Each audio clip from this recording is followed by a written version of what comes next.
Okay, oh, I'll try that one again. Okay, guys, we're back. My teeth are back in my mouth. We've got Thomas Fischer for you, FVT on the Twitters. Thomas, good morning. Good morning, Mike. How are you doing? Not so bad, mate. How are you? Hey, I'm okay. Thomas. How are you? Good, good, good. Okay, for the benefit of people that don't know who you are, would you mind just giving us a little intro into who you are and what sort of stuff you get up to? Oh, that's a complicated one. Let's do So it. let's do it. Let's try to do it.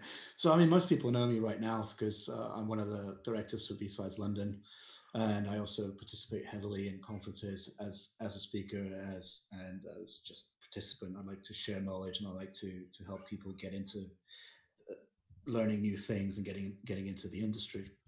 Outside of that, I probably should say that anything I say is my personal opinions and doesn't reflect anything, employee type employer situations, past, present, or future. Perfectly Gotcha. fair. But Yep, I yeah, heard that. you got to be careful with those things. But essentially, what I do, I've been in many parts of our industry. I started as a developer, but then I went into infosec, what we now call infosec, what we now well actually we used to call infosec. Now we call it cybersecurity. I don't care. It's just information security, security on top of IT. I started in IT and I grew into security, and I've been both insert responder, architect. I've done compliance, past, and I did. My focus has always been on uh, looking at what's the actual valuable aspects to potentially an attacker, whether inside or outsider.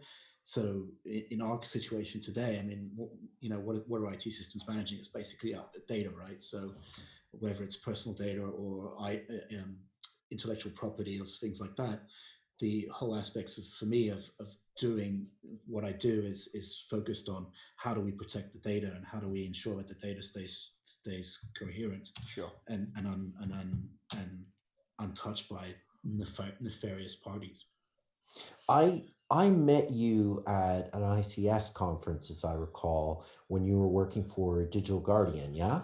Was it, or was it DeepSec that we Oh, it first was met DeepSec. face to face? I think Yeah. it was DeepSec that we first met face to face.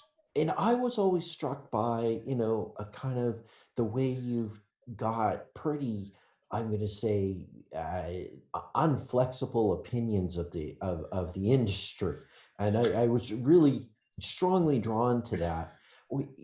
So I think out of a lot of our guests, you have some really interesting perspectives to share. What do you think we're doing wrong? Um, I think part of our problem is a lot of times we're doing things for ourselves, trying to fix a problem that isn't potential. We're trying to fix a problem the way that we see it, not the way that the actual business might see it, or that Mm, the actual other people might see it. I'm actually starting a rant, and this is going to be one of my talks for next year. So, okay. like, preview for you guys. Um, my next talk is actually about stop user shaming, Okay. around the stop user Yeah. shaming. We're always fucking blaming the user, right? Mhm. Yep. I'm assuming this isn't a safe for work environment, so there's going to be You a lot of carry on. swearing. You Yeah. carry on. So it's like every fucking time I hear this, it's like, oh, the user did this, the user did that. Even in instant response, it's like, oh, that stupid fucking user, he clicked on the thing again, and now we've got a fucking botnet in our network. It's like, no, it's not the user's fault. If the user is doing it, it's because we're basically in a situation where we haven't given them, or we haven't prepared the environment enough for them to be able to do things in the right way. I Right. mean, if you take a look at, everybody compares it to the car industry, but compare it to the car industry, right? Why is the car industry safer, or the airplane industry safer?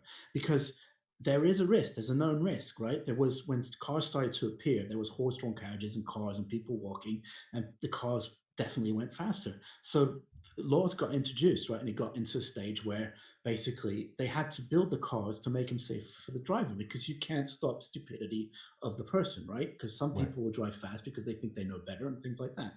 And as much as we try and make those solutions in IT and in InfoSec, we're not actually giving the user a safe environment, right? We're just telling them, oh, don't do this. Don't click on this link. I mean, let's be fair. How many people?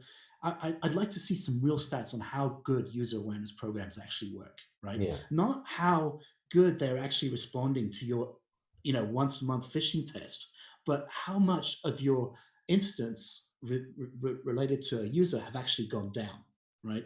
And I'm pretty sure most organizations will not will see that they're not actually reducing their incident rate that comes out of an end user, because awareness isn't really working. We call it awareness. Is it training? Is it awareness? Is it training? Awareness has a specific uh, uh, has a specific meaning, right? I mean, Mhm. it's not really training. It's not really giving people what they need to be able to do things correctly. Yeah, agreed. So that's, and it just, that's the kind, when, like what Ian was referring to. That's what pisses me off, because a lot of times we're doing things for ourselves. We're not doing things to actually advance the industry. I mean, all of the hackers that present, oh, I found this new zero day and I found this and I've broken this and I've broken that. How the fuck do you fix it? I don't care if you broke it. Give me a fucking way to fix it, Yeah. right? I'm on a number of CFP boards. My first comment is, how do you fix this? How, as a customer, a business owner, do I protect myself against this, right? Yeah. You can't give me that. You know why? Because you're only interested in breaking the shit. Okay. And it's like, I mean, grow up, right? We're no longer like back in the 90s where hackers were, it was cool to be, to be on the Hackers movie, or to pretend to be like on the Hackers movie. We're actually an industry now. We're actually a professional. We have professional societies. We have all this, but yet we still act like fucking kids. Yeah, it's a good point. Interesting that the idea of user blaming is a subject that I feel very strongly about, as do you clearly. And really, we blame the individuals who we really need on side, and that's really what it's all about. It's part and parcel of your arsenal to have people doing the right things. But I always think that if something does go south within an organization, it's probably a control that failed rather than the person. I agree. I mean, yeah, I agree. Go ahead, Ian.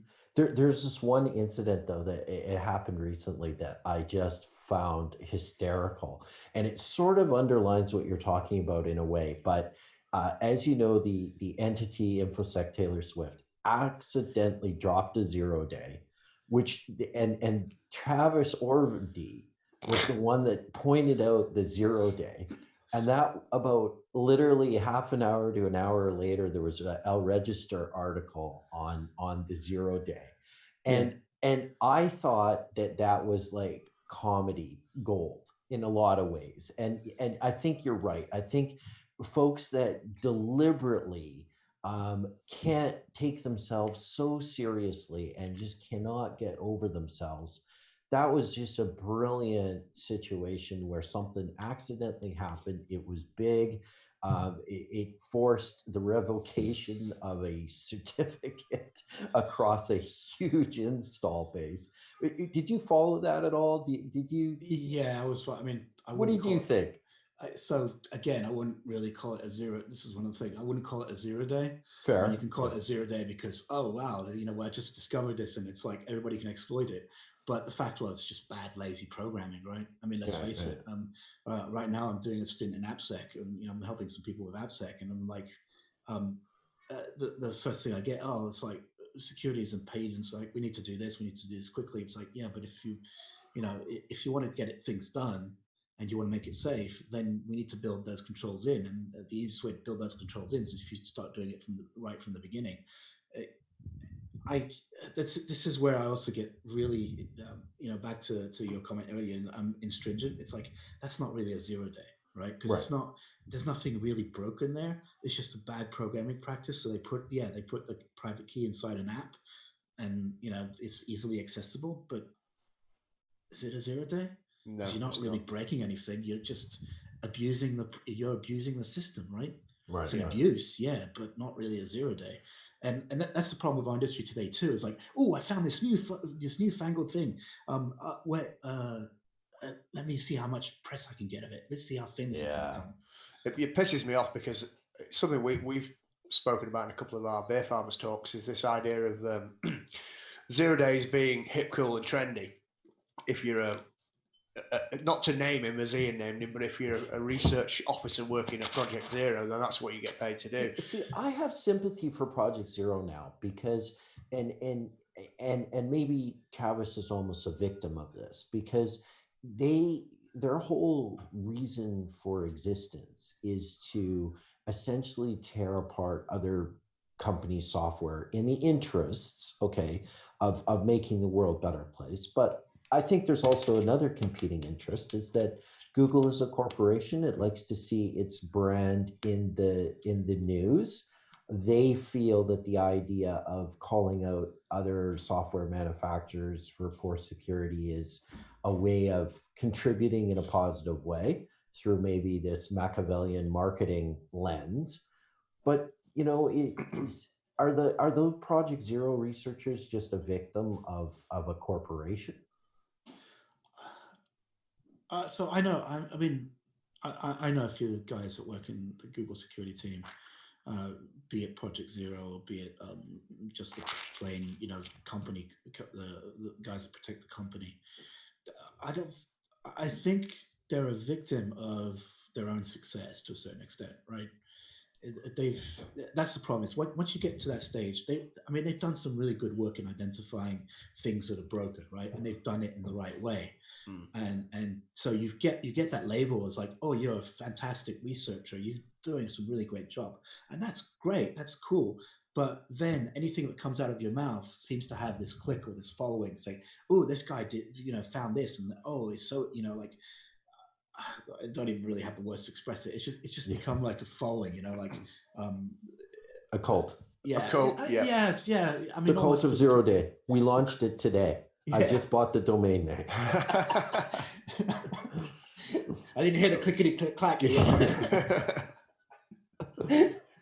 right though. At the end of the day, I mean, I protect my enterprise, and that's what I do. That's what they pay me for, and I spend a lot of time not worrying about 0 days. I spend time looking at them and reading the news and listening to people on Twitter talk about them. But what I care more about, and I've said this publicly, is the 30 bloody Debian boxes that have been sat there for 15 years that nobody knows about. Yeah, agreed. I mean, it's like, come on, let's face it. It's like nobody's going to blow a 0 day on an everyday company, right? Right. If you're going to blow a 0 day, you're going to blow it on something really, really fucking important, not on some business trader or some, bank or some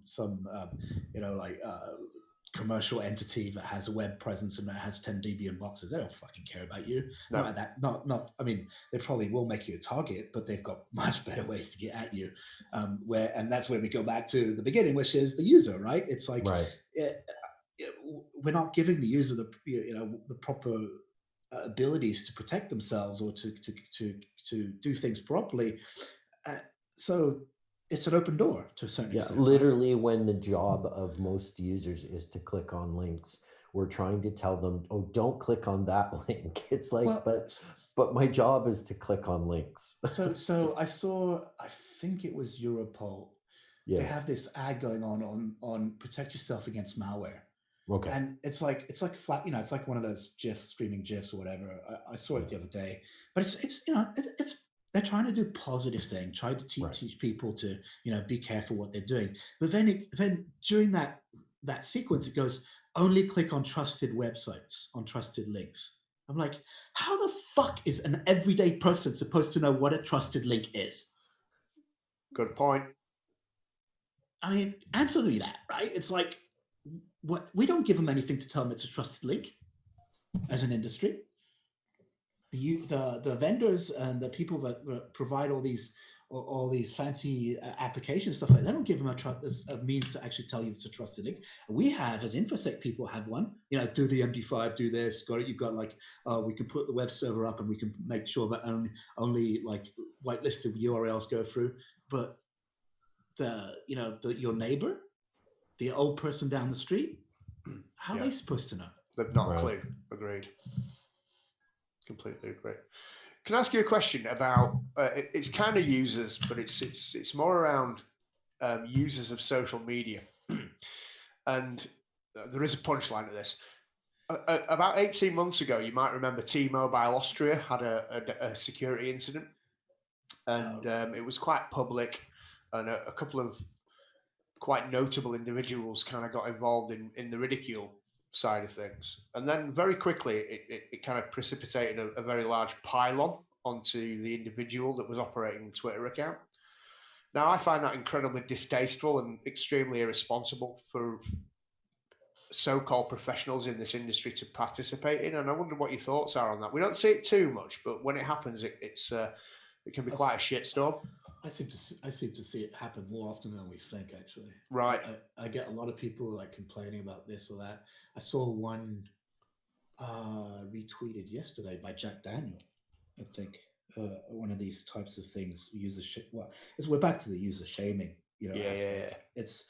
I mean, the guy's just trying to do his job or whatever, and maybe he does it wrong, and then everybody takes him apart, right? I mean, what's the point? Yeah. Literally, what's the point? I mean, we're back to the fucking playground, and we're 10 years old. It's like, I'm going back to this. Grow up. We're not a young industry anymore. We need to grow up. We need to stop this. Similarly to that one, remember the couple of years ago, the data breach for in the UK, ISP. Talk. Yeah, thanks. Yeah. And CEO tried to come onto TV, tried to explain what was going on. Totally unfucking prepared. I agree with that. She was really badly advised. But instead of actually some people trying to pick up learning points for this, half of our industry just basically fucking tore her a new asshole. Yeah. Which she didn't need. She was already in too much. She was already enough shit as it is. It's. I mean, we should. We talk about doing all this sharing and compromise. Sharing information and providing support for each other and mentoring all this. But then, as soon as something like, oh, I can get my 2 cents in and become famous, I'm going to tear this person a new asshole just because it'll make me look better because I know better. It's like, do you really know better? It's like, let's wait till tomorrow until something happens to you and you don't know any better. Yeah. And so everybody else treats you the same way. It's like, treat people the way you want to be treated. Don't stop, like taking people apart and just because, I can make a name for myself or I can be in this tweet feed and be nice and nasty. Yeah. Cyber Payback's a bitch and her stripper name is Karma. I like Karma. You've been waiting to say that for I have been. It's one of my favorite lines. And of course, say thank you, Ian. Thank you, Thomas. And I knew I could rely on you for the perfect setup for that. A quick question, Thomas, on maybe something a little bit lighter. So, B-Sides London is probably, I think, the biggest B-Sides certainly in the UK in terms of people attending it. We had the privilege of giving a talk down there this year. What have you got planned for next year? I'm sure it's going to be bigger and better and stuff. What you got in mind? So next year is the 10th anniversary, actually. Cool. Wow. Yeah, B-Sides London's been around for 10 years. So we're going to have to do something probably big. The refreshing breath of InfoSec Week. Yeah. The real matter. Yeah, absolutely. No, it's still basically up in the air right now. Okay. We need to figure out something to do. Usually planning and committees start now, so it's things are going to start getting done. But it's tough. I mean, I've been looking at all the things that have been going on B-Sides. I'm going to try and help out with B-Sides Dublin here now that I'm based in Ireland, in Dublin. Cool. We should have a track in the Puking Dragon. The bar upstairs. Yeah. It's hard though because for that one we can only do the back room, where the that back part. They need to keep the rest open for normal guests. B-Sides London's really special for me. It was huge. Special. Yeah, I mean, in 2018, it was my first public talk down on track 3. I followed directly after Andy Gill, which was quite daunting. So you did the rookie track? I did track 3. It was upstairs. Okay, yeah. My talk was on web application firewalls, and it seemed to be well received. So I thought, that's all right. Not bad for my first effort. But then winding the clock forward 12 months, turning up on the main track, I think we had about 400 people in the room with the beer farmers. And we had the privilege of being joined by Troy Hunt and Scott Helm. So it was a super special thing. So for me, B-Sides London is it has a special place in my heart. And if we It's a spiritual home of the beer farmers. I In think a lot so. of ways. Yeah. And if we can get down there for next year for your 10th, that would be superb. So we'll get our pencil sharpened and try and put For the a CFP. in. Yeah. Yeah, absolutely. Yeah. Brilliant. Yeah, we have to CFP and try your luck. Oh yeah, you bet. Well, the It's great like thing you shouldn't hesitate. You know, I mean, this is outside of you guys. It's like this is a message to everybody. It's like if you have something to share and you think you know something, I mean, you should try, right? If you've never done it before and you're afraid, that's what the Ricky Track is for, right? So if you've never spoken, you want to try speaking, sign up for the Rookie Track. You know, I mean, it's a great way to learn because you get a mentor, you get somebody who'll help you. You only have to be up there for 15 minutes. So it's, you know, the time constraints makes it a little bit easier. And you get that experience. I mean, you shouldn't be afraid to talk.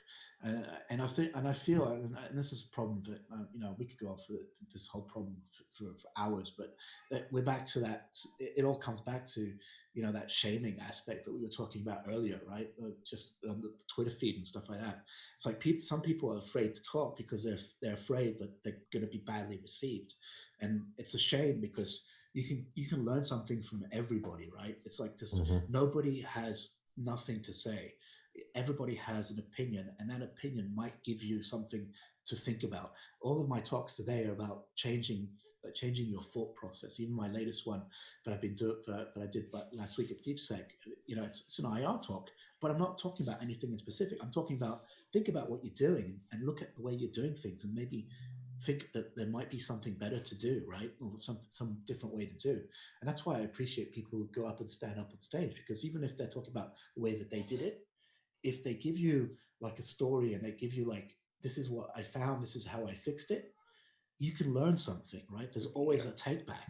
Completely agree. And we've said in a number of our talks this year that if, you know, you can have 400 people in the audience, you can have 5 people in the audience. It doesn't matter. If you materially change one individual and they leave that conference and go off and do something positive, then job done, right? Yeah. We can save the industry one new person at a time. Yeah, right? Absolutely. I mean, listen, Tom, we've run out of time, I'm afraid. But I really enjoyed listening to you. I think, you've made some incredibly good points, and absolutely fantastic stuff that you do. So on behalf of the beer farmers and on behalf of the people listening, thank you very much for your time. Yeah, thanks for having me on. And people, please donate so they can get their challenge up. Yeah, we'd love that. Thank you so much. You guys are close to 5K now, right? Isn't it? Not far away. Not far away. We are at £4,808, so we're nearly at 5K. Yeah. Tom, thanks very much, mate. Brilliant. Thanks a lot, guys. Have a good rest of the podcast. Thanks very much. Talk to you soon. Bye.